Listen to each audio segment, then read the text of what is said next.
Hi guys, I wanted to go ahead and come live and see if I can let you know my perspective about what's going on with the coronavirus. I know there's a lot of confusion out there. If you are able to see me, go ahead and put a comment or click the like button. That helps with the algorithm to allow other people to watch this and get some information as well. Most of you guys know, but not everyone that's on my friend list here knows I am an ER doctor, and so I have a good perspective on what's going on right now and wanted to just kind of share my thoughts right now and then hopefully be able to take some questions later and kind of keep folks up to date.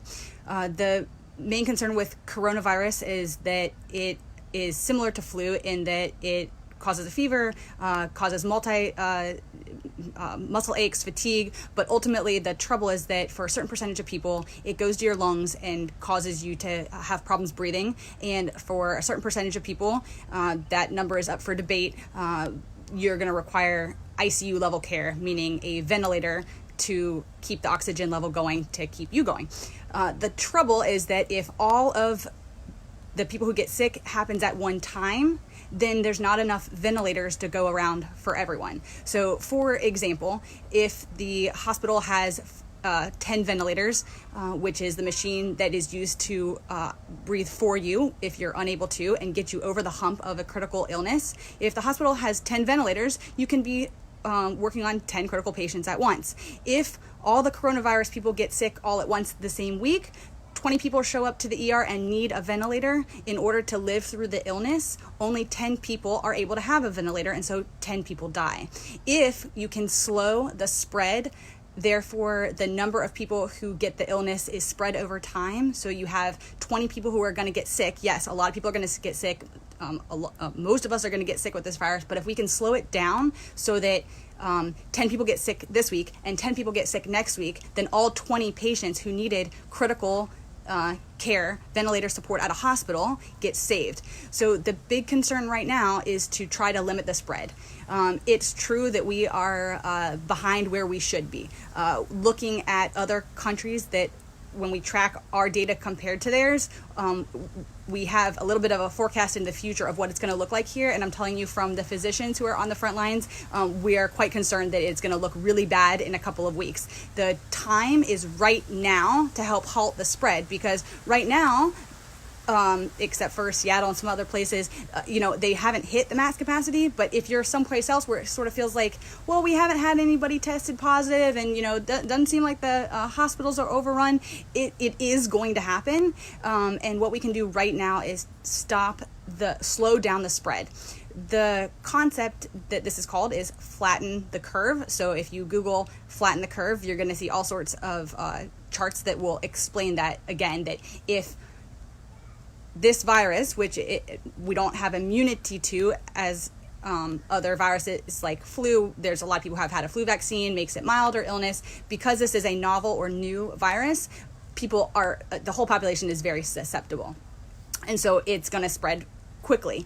And if we can, I should go back. The way that it's spread is by respiratory droplets. So if someone coughs, it goes into the air, it drops to the ground. It may be on things that you touch. If you touch your nose, it's on the secretions, and then someone else comes by and touches their nose, you can get it.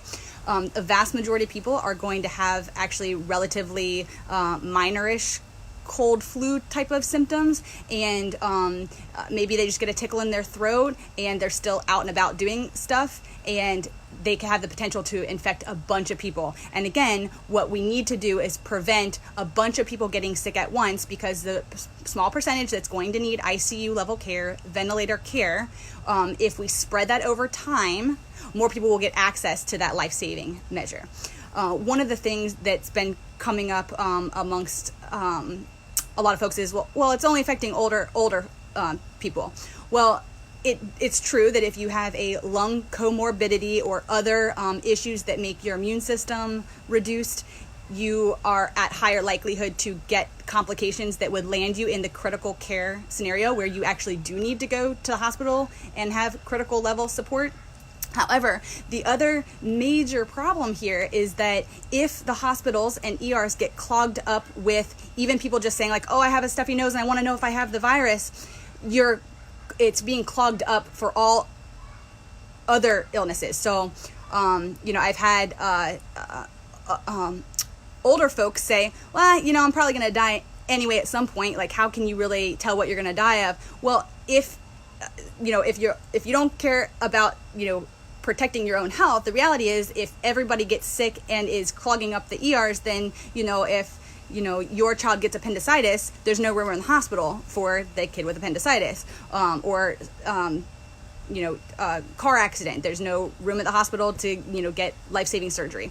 The two main things that I want people to take away with is that the terms that you're going to hear, social distancing and all the closures, that's extremely important. And right now is actually the most important, because the way that the virus statistics go in terms of infecting people, it's like an exponential curve. And so, every one day right now that people take drastic measures, meaning don't go out. I mean, you can go out to get food. You don't have to hoard food. This is not, in a week or two, you can go out for food, but don't be getting together in large groups. Don't be going to the library. This is the reason why forward-thinking institutions are going ahead and closing it, so that it's not left to individuals to decide, should I go or should I not go?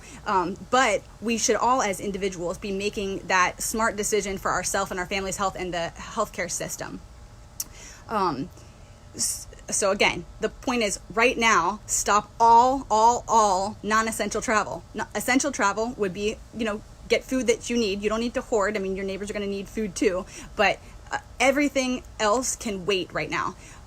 It's not quite clear, and we'll have to see how long this acute period of really halting everything to stop the spread, which is to flatten the curve, meaning that if we can delay how many people are getting sick all at once, that frees up resources. It also gives us time to get some infrastructure in place. For instance, our healthcare system at all levels really has no give in it. I mean, it's full to capacity on a normal day, on a normal flu season. So we need to take pretty drastic measures right now to stop the large volume showing up all at once, because then only some people get care, which will lead to deaths that didn't need to happen. But also it'll give us time to have hospitals put protocols and procedures in place, including tents for triage, outside of the ER and things like that.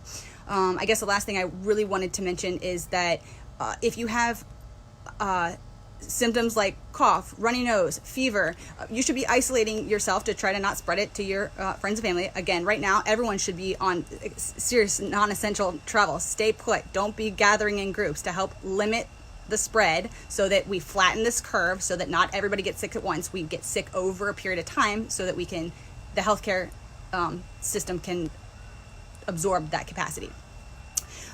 If you have symptoms that you feel like you're dying, you cannot breathe, think you're dying, yes, the ER is the place to go.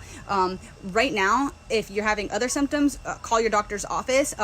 Most of them are probably going to start getting into a telemedicine practice themselves, or be able to give you a phone number so you can do telemedicine. There are several telemedicine groups. I think Amwell, Teladoc, TELADOC.com. There's a bunch of telemedicine companies, and that would be the best place to call before you go in somewhere, because number one, if you have symptoms, you go someplace, they can't do anything because they're just going to tell you to go back home and, ride it out essentially. You have just infected a bunch of people who potentially do have comorbidities or risk factors themselves. And let's say you didn't have it and you showed up there, you may have just caught it, because, almost everywhere within the next few weeks is going to have positive COVID patients hanging out in the waiting room. The testing situation, it's likely more widespread than the test numbers show right now, because from what I can tell, doctors are unable to get tests done, either to get the test themselves because there's not enough tests kits yet, and it's still taking multiple days to get the result back. The way that that labs work is that the specimen has to be collected, it has to be sent to a lab. This is a new test, and so the lab staff has to be taught how to run it, and the laboratory staff also has to put on protective gear because they're dealing with a likely contaminated specimen. So likely the laboratories are going to be extremely overwhelmed, just like all of the other frontline staff, especially the ERs. What's likely to come in the future, and what has seemed to be working in some of the other countries that are ahead of us, is testing that is away from the ER. Really, we want people to stay out of the ER unless you're dying. This is not the time to go for anything else but if you're dying. Otherwise, call your doctor's office, or if you can, try to get a telemedicine consult. Right now, we're trying to really ramp up telemedicine in order to answer all of the additional questions that people are going to have, and many people are going to come down with this illness, and we need the folks who don't need critical care not to go to the ER. I wanted to make a comment about hoarding.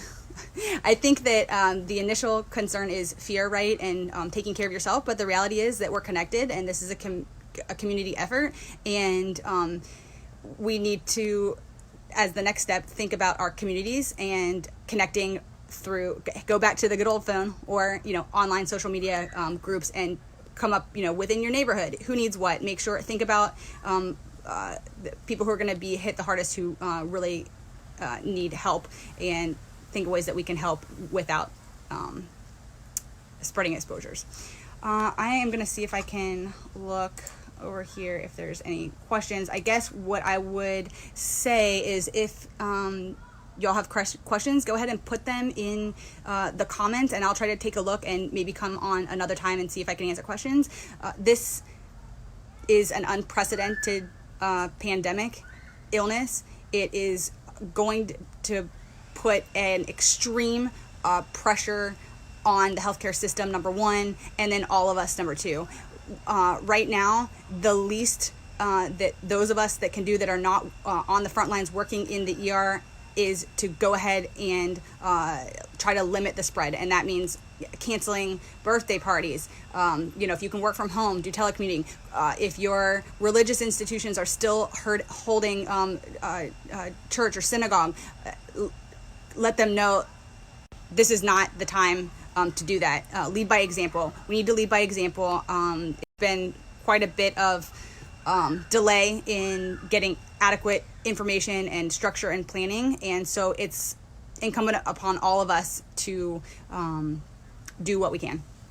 I don't think I'm really able to figure out on my phone how to look and see if there are any questions. So I'm going to go ahead and sign off. If you have questions, go ahead and put them in there, and I'll try to get it back on later and answer. So good luck, stay calm. Oh, maybe one other thing. Aside from taking action to be prepared, a lot of people are struggling with anxiety and fear. That's completely normal. We don't want it to paralyze us. We want to acknowledge it. I think that if you want to send me a private message, I will probably do a private video chat or Zoom call in terms of techniques to release anxiety related to this uncertain time. So, love you all. Take care. And I will probably try to keep getting on here to let you know what I'm hearing, because what I'm watching in the mainstream media is lagging behind what I am hearing and seeing from doctors and nurses and healthcare staff that are actually working right now. Lastly, if you know anybody who is working in healthcare right now, send them an email and tell them that you love them and you protect them, and what you can do to help them, help their children, and we'll all come together. Bye for now.